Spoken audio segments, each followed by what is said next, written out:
32 kilometers north of central Tokyo sits the Higashiyomiya district of Saitama.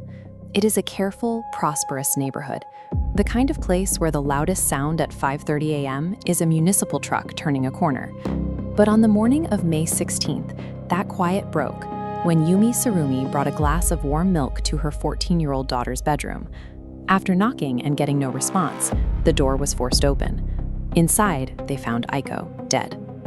This architectural layout of the bedroom shows exactly why the scene baffled investigators.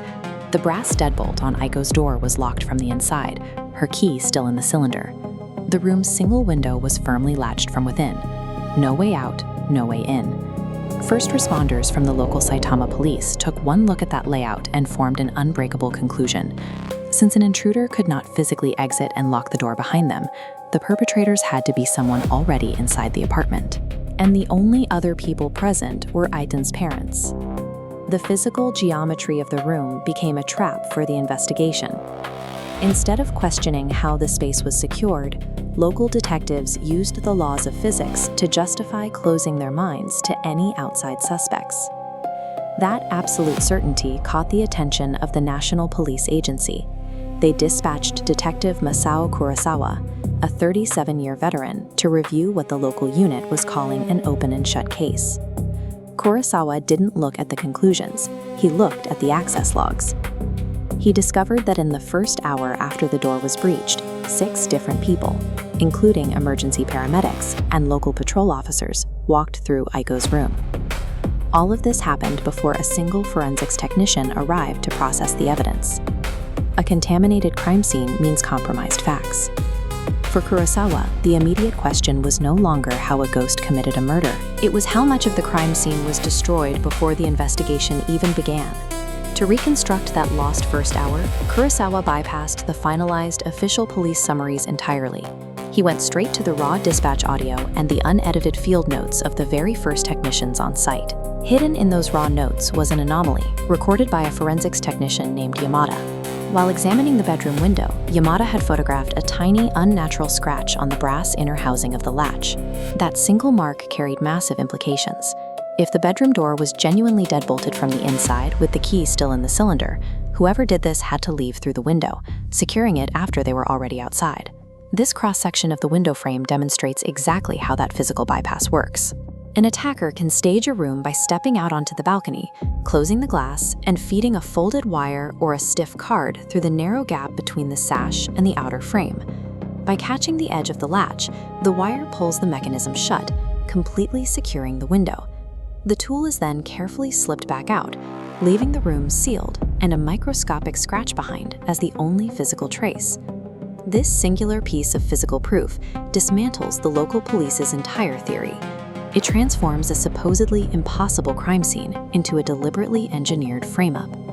But finding Yamada's note raised an even darker institutional question. If this photograph breaks the case wide open, why was it completely absent from the official evidence file used to arrest the parents? Sergeant Ogawa prioritized closing the high-profile case quickly.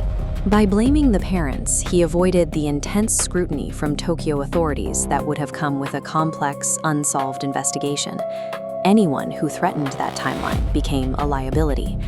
Just 3 days after discovering and photographing the scratch, technician Yamamoto was abruptly transferred to a different precinct in Kanagawa. This timeline shows exactly how the department buried the evidence using a simple administrative loophole.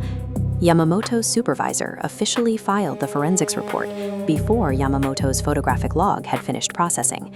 The report went into the system, and the photos were quietly orphaned. The investigation failed because the police department prioritized a predetermined, comfortable narrative over the raw forensic truth. By fixating solely on Aiko's parents, the local police ignored the rest of the crime scene.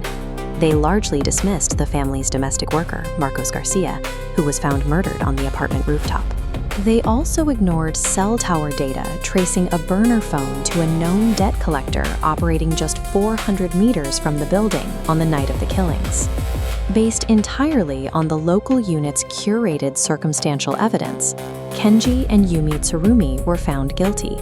It took 2 years in prison before Detective Kurosawa's uncovering of those procedural failures finally got their convictions overturned. Yet their release offered no real vindication. The appeals court threw out the convictions due to the compromised evidence, but the judge explicitly refused to declare the parents innocent. Legally, they were free. Socially, they were permanently tainted. For Kurosawa, the case laid bare a chilling reality about the justice system. There is a profound, permanent difference between what actually happened inside a room and what can legally be proven in a court of law. When an investigator decides on the answer before they even open the door, they permanently seal the truth inside.